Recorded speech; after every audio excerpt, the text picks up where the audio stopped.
Yo soy Laura, fundadora y ahora directora de Conuco. Y bueno, Conuco es una iniciativa que es una librería y casa de estudios especializada en sistemas alimentarios y cultura gastronómica. En la actualidad, nuestra librería tiene una modalidad online y trabajamos por medio de pop-ups con eventos para la venta de libros, pero también en nuestra casa de estudios nos dedicamos a hacer investigación. De esta investigación se han derivado algunos fanzines porque nuestra idea es crear recursos que estén disponibles para todas las personas, que sean accesibles. Y también tenemos asesorías para el área de la cultura gastronómica en función de la sostenibilidad, la justicia social, la responsabilidad y ética de trabajadores, etcétera. Hola, mucho gusto. Yo soy Guadalupe Dorantes. Fui parte de la generación del programa de acompañamiento del 2023. Me dedico principalmente a las artes visuales y a gestionar mi carrera artística como iniciativa. Actualmente me encuentro estudiando en Soma y acabo de ser acreedora al programa de jóvenes creadores, antes FONCA, y pues estaremos en eso próximamente. Hola, Guada, me da muchísimo gusto estar aquí compartiendo ahora en la virtualidad después de que estuvimos en piso 16. La verdad que fue una experiencia muy bonita y además, aunque nuestros proyectos, digamos, tienen objetivos y son muy distintos en cuanto a, digamos, a su proyecto o su base, se tocan en muchos puntos y justamente uno de esos puntos en los que convergen, evidentemente, es el que vamos a hablar hoy, que es la alimentación. Entonces, la verdad me da muchísimo gusto porque una de las cosas que también nos encantan con UCO es todo el tema artístico y cómo está este vínculo con la alimentación, así que creo que hablar contigo va a enriquecer muchísimo este espacio de reflexión sobre estas relaciones alimento y arte. En tu obra podemos observar mucho la relación que tiene el alimento, pero que te quería preguntar a ti, ¿cómo crees que se está estableciendo este vínculo en la escena contemporánea de artes plásticas mexicanas? Creo que en la actualidad estos temas se han vinculado sobre todo más desde otras disciplinas, no precisamente la pintura, que es mi caso, pero creo que después de los movimientos, del body positive, de la pandemia, también un poco derivado como este encierro y repensar las prácticas del comer que teníamos nos ha ayudado como a prestar atención a cómo comemos, qué comemos, cuánto comemos y cómo lo hacemos. Entonces yo pienso que este vínculo que se entreteje es como de el observar la cotidianidad y de llevarlo a una disciplina. Yo creo que actualmente hay como más esta conciencia de pensar qué comemos, cómo lo comemos, pero también pienso mucho que esta situación se deriva más bien como de una crisis global de tiempos, porque personalmente considero que la buena alimentación es una cuestión política y social, que de hecho a mí me lleva a ti a preguntarte, ¿tú piensas que la alimentación es una cuestión económica y política más allá de lo geográfico? Esto lo encuentro vinculado sobre todo porque una cosa muy bonita que hacía Conuco, no sé cómo lo lleves actualmente, pero era relacionada como a este mapa geográfico o este como recorrido de comida situada, ¿no? Tú, por ejemplo, que vienes de Venezuela, la gastronomía y eso es también una cuestión muy bonita y política, entonces pues ahí. Ahora que plantea sobre cómo la alimentación puede ser algo económico, político y social y que tiene mucho impacto y que evidentemente luego se ve reflejado, como dices, en el arte, en otras disciplinas. Una de las cosas que hemos estado repensando y reflexionando mucho en Conuco a propósito del tema migratorio es el impacto que ha tenido la migración en los puntos de partida, por ejemplo, ¿no? O sea, cuando hablamos sobre migración, normalmente estamos concentrados o concentradas en el impacto que tiene en el territorio de llegada. Y eso nos hace, evidentemente, que vinculemos mucho al tema nostálgico, ¿no? O sea, como que a este discurso normalmente que tenemos como en la actualidad. Pero de repente entender que la migración implica dos territorios y uno es el territorio dejado, ¿no? Entonces, en ese territorio dejado, donde se queda, o sea, donde se empieza a quedar sin personas, evidentemente hay un impacto, ¿no? O sea, como que empieza a haber un impacto en la alimentación. Y más cuando la migración es de países o de lugares en los que la gente se sale del campo para ir, uno, a otro país o dos, a las grandes ciudades, ¿no? Y entonces Mm. aquí, claro que empieza a haber como que este impacto migratorio, pero ya no solo entendido como en el lugar de llegada o como cómo empieza a relacionarse con los alimentos que las personas empiezan a frecuentar o con los que le empiezan digamos, a intercambiar en su cocina, sino que empieza a haber un vacío de recetas, de métodos de cocción, de preparaciones, incluso pensar o sea, ahora hace poco estábamos trabajando con un catálogo de quelites y tiene que ver más con la migración interna, ¿no? O sea, con la migración em, aquí mismo dentro de México. Y hay una cantidad de quelites, por ejemplo, que ya no son reconocidos como comestibles porque no hay nadie que pueda, o sea, no hay nadie ya que los use y que los cocine. Entonces, no es que les ha caído mal a nadie, no es que sino que sencillamente los vemos, como nadie los conoce, nunca nadie los ha cocinado, entonces empiezan a hacer quelites que se empiezan a dejar de reconocer como comestibles. Y entonces, no solamente tiene esta implicación de que, ok, estamos perdiendo toda esta parte de la cultura gastronómica, sino que todo el tipo de alimentación a la que hay acceso, por ejemplo, en estos espacios, en estos territorios de partida, cambia para las personas en el territorio de llegada. Quien migra del campo a la ciudad, evidentemente pensaríamos, y en nuestro pensamiento moderno pensaríamos que vamos a comer mejor y llegamos a la ciudad, y evidentemente no está pasando. Es todo lo contrario, perdemos la diversidad de los alimentos, empezamos a consumir aparentemente la mayoría de las personas exactamente lo mismo porque estamos inmersos en ello, ¿no? O sea, estamos Ujú. como que, digamos, estamos inmersos en un sistema urbano en donde nos es imposible tener una vida con alimentación variada, ¿no? O sea, si hacemos 3 horas o 4 horas para desplazarnos, ¿en dónde los vamos a llevar? No tenemos tiempo de ir, por ejemplo. Luego, algo que se recomienda, ¿no? Hay que regresar a comprar en los tianguis, por ejemplo, no es unas prácticas, pero si tenemos un trabajo que nos imposibilita ir al tianguis a comprar, entonces evidentemente ya no tenemos ni siquiera acceso a eso, ¿no? Necesitamos un supermercado que esté abierto, no sé, las 24 horas y que en el pequeño tiempo que tenemos vamos y compramos lo primero que hay o lo que hablábamos sobre la comida rápida, etcétera, ¿no? Entonces, digamos que sí, tiene para mí la alimentación y luego hay como la frase que dice, cada vez que comemos algo o cada vez que tomamos que comemos un platillo, es un acto político, ¿no? O sea, las decisiones que estamos tomando, pero también reconociéndonos como personas que estamos envueltas en este sistema, ¿no? Es imposible pensar que podamos tener una alimentación completamente sana, variada, saludable, éticamente responsable, etcétera, porque no nos lo permite el sistema. Y yo una de las cosas que siempre me interesó mucho de tu obra y que de repente en los pequeños tiempos que podíamos compartir en piso, te preguntaba, porque yo he visto que en tu obra justamente hay algo que me llama muchísimo la atención y es la presencia de justamente estos marcas, alimentos ultraprocesados, ¿no? O sea, en función de estos cuerpos y que reflexionamos sobre eso, ¿no? O sea, el sistema te muestra una imagen de un cuerpo, pero a la vez te está ofreciendo esta comida. Entonces, ¿cómo esto ha sido para ti ese proceso creativo? ¿Cómo lo vinculaste con tu obra, con tu proceso artístico? Percepción que yo tenía respecto a un colonialismo de la alimentación precisamente, ¿no?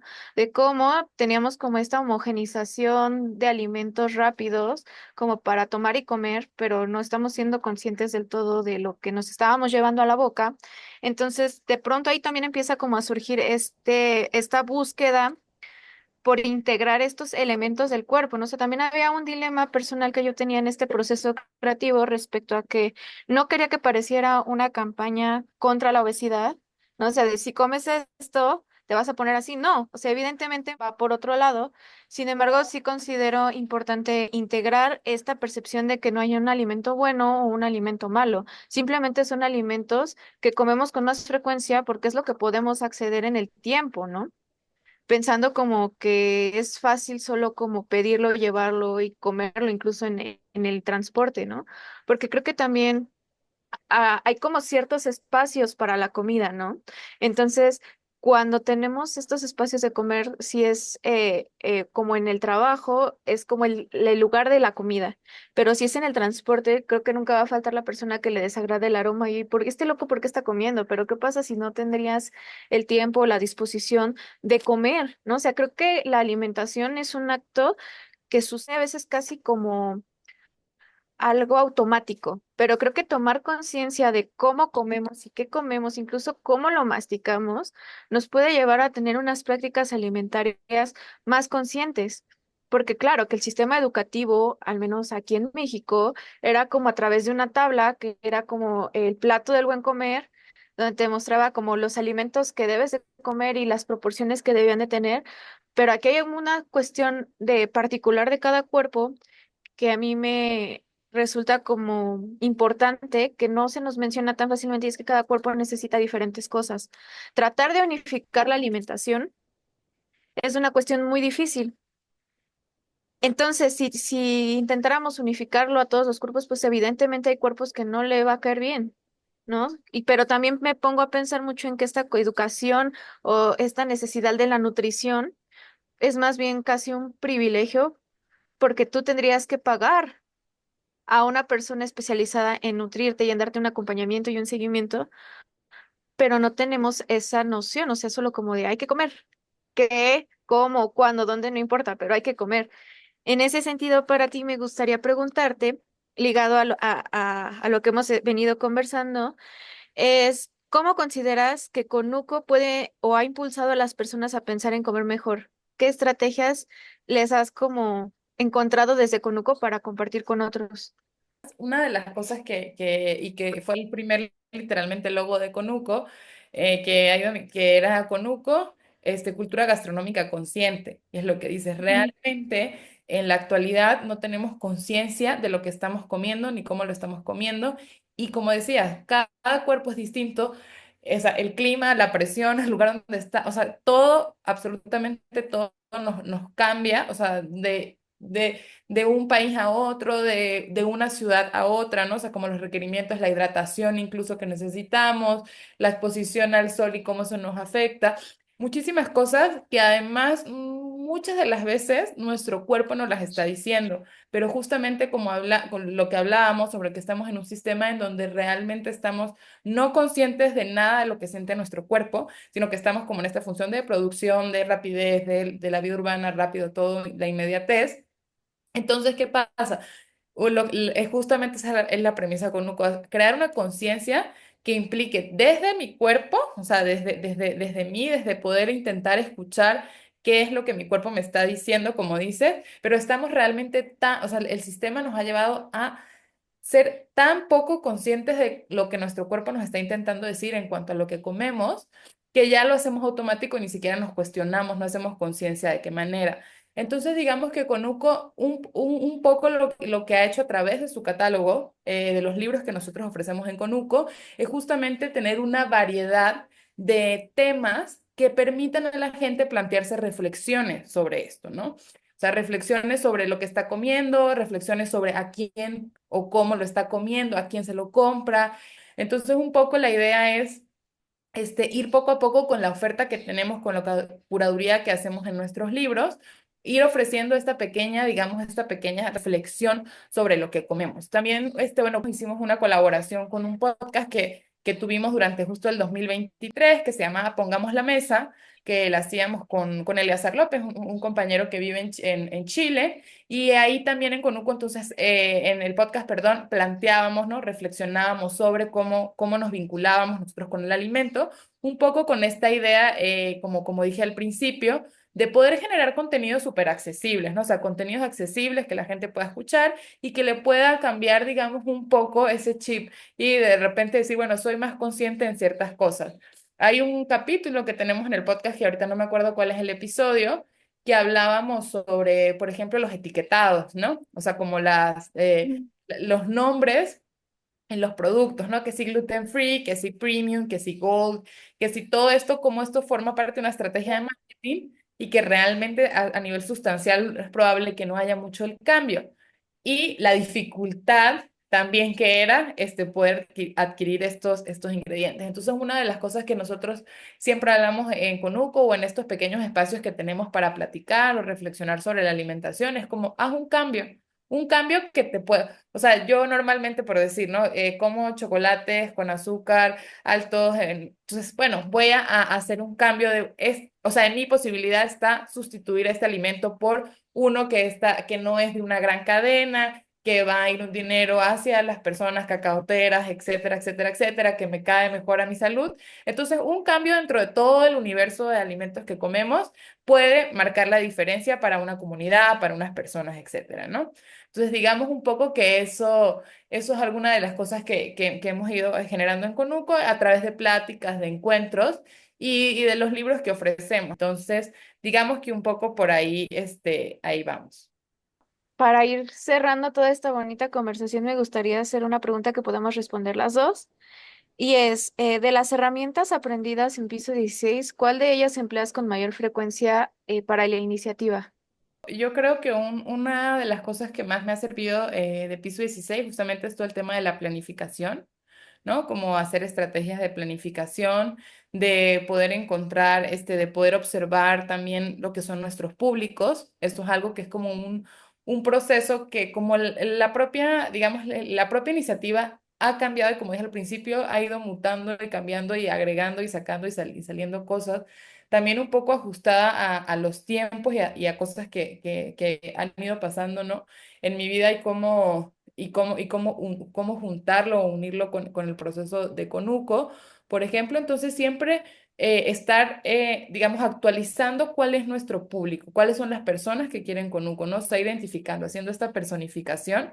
Yo creo que es una de las herramientas que no, o sea, que me han acompañado y que han permitido que Conuco vaya hacia la dirección comunicativa correcta. Digamos que nosotros tenemos una audiencia pequeña y a mí me da muchísimo gusto cada vez que convocamos, que hacemos un evento, que hacemos algo, y que ya entiendo que sí se ha ido creando, ¿no? Este nicho de gente que sigue Conuco, que va a los eventos de Conuco, porque realmente estamos respondiendo a sus intereses, ¿no? No sé tú cómo lo has vivido. Coincido mucho contigo en el punto de la gestión de tiempos, de como de organizarte y tener tu agenda y tu base de datos.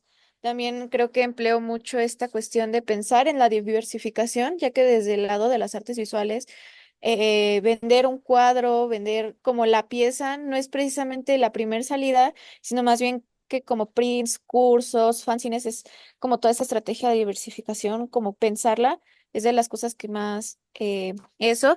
Y tal vez no pensar qué personas quieren como conocer sobre el arte que yo hago, sino más bien pensar en con qué otras personas me puedo vincular para seguir aprendiendo e ir creciendo. Creo que eso es lo que más me llevé de piso. Entonces me da mucho gusto haber tenido esta conversación y pues les invitamos también que sigan viendo este contenido que está creando Piso 16, 2 de Piso 16 por el canal de YouTube.